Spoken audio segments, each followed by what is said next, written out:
బాగున్నది చూడ ముచ్చటగా ఉన్నది. ఆయన నాలుగు దిగ్భాగంలో చాలా చక్కగా ఉన్నది. అవునవును. ఆయన ఇటు దిక్కున చూడవి జొన్న చేను ఎంత చక్కగా పండినదో. భలే బాగుందమ్మా. బాగా పండింది కదా. భలే పండింది. ఆయన ఈ మా అన్నగారు చేసినటువంటి జొన్న చేను మీద గువ్వలు వారినాయి. అవునవును. ఎన్నులు పోయి అంతా గోల మీద వెళ్తా ఉన్నాయి. ఎన్నులు పోయి గువ్వల మీద కాదు, గువ్వలన్నీ పోయి ఎన్నుల మీద వాళ్తున్నాయి. ఆయన మాట మాత్రమే మనము ఈ గువ్వలని తోలాలో చేయమని. సరేనమ్మా అట్లే కానీ తోలుదామా? ఈ విధంగా చిన్నమని కాదా గువ్వలను ఏ విధముగా తోలుకున్నా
ఇంకా ఉండి పెరిగినమ్మా గువ్వ దర్శనం ముగ్గురికి వరకు బాగా బక్తా ఉన్నది.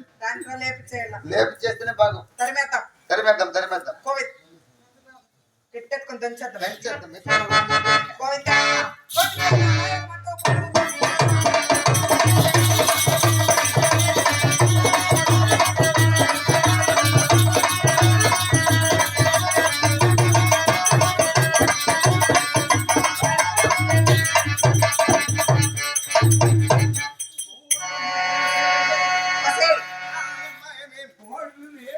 ఆయన పాట మాత్రం ఆ ఉన్న ఒక గువ్వలు లేపేసిన అన్ని వెళ్ళిపోయినాయి. మా గోలంతా వెళ్ళిపోయినాయి. లేచిపోయినాయి కదా. లేచిపోయినాయి. మరి ఈ గోలు వేసినటువంటి మొట్టకరలని కోసి కోసి కుక్కలకేయాలి.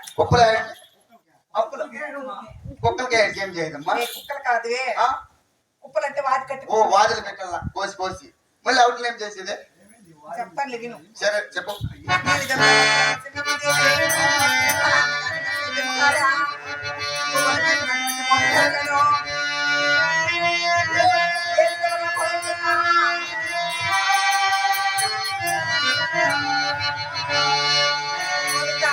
వెంట కొడవలే బంగారు పడవలే చెల్లమండి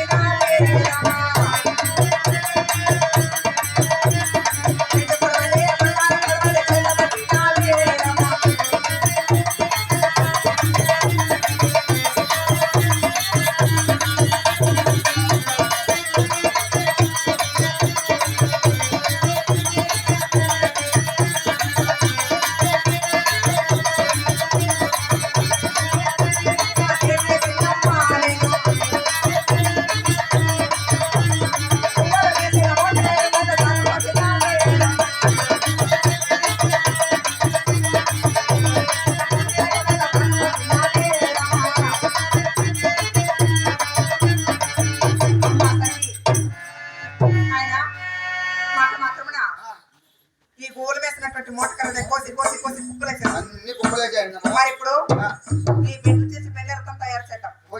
బెండ్లు చీల్చి మళ్ళీ రథం కట్టాలా? అవునమ్మా. నాకు రాదే రథం కట్టేది. ఎట్లా? నేను కడతాను లేవే. నువ్వు నేర్చుకోండవా? సరే కట్టమ్మా. చిన్నమ్మదేవి మన అన్నగారు ఏ విధంగా తయారు చేస్తున్నా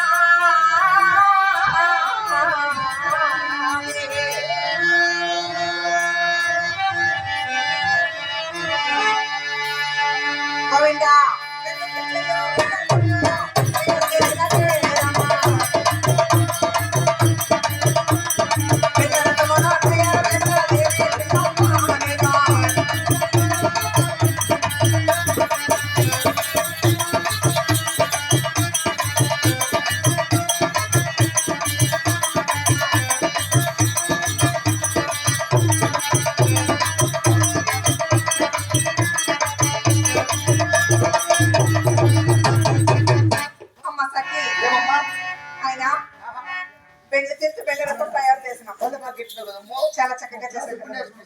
మరి మాన కొట్టి మాన ఎద్దును ఆ.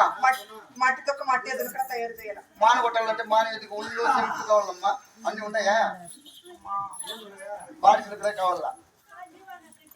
చేయమని ఏమమ్మా? నేను కొడతాను కదా. సరే కుట్టు చూద్దాం. ఈ విధంగా భక్తురాడు చిన్నమనేవి తన అన్నగారు ఎద్దును కూడా మాన కొట్టి మాన ఎద్దును మట్టి తొక్కి మట్టి ఎద్దును ఏ విధముగా తయారు చేయుచున్నా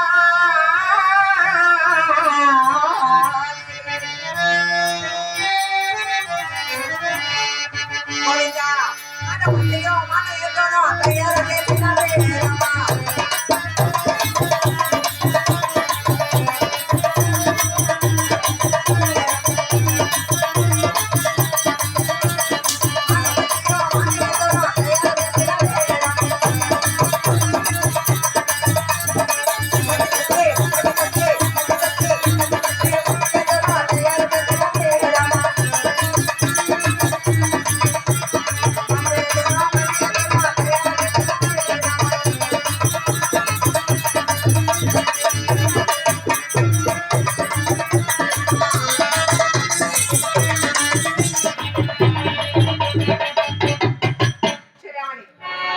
మరి మనము మానకొట్టి మాన ఎద్దును మట్టితో మట్టి ఎద్దును కూడా తయారు చేసాం కదా. మరి ఇప్పుడు మట్టి ఎద్దుకు మాన ఎద్దుకు జీవం పోయమని నా పేరు మార్చమని నా ఇంటి దేవుడు అనేటువంటి కదా నరసింహ స్వామిని వేడుకున్నారే.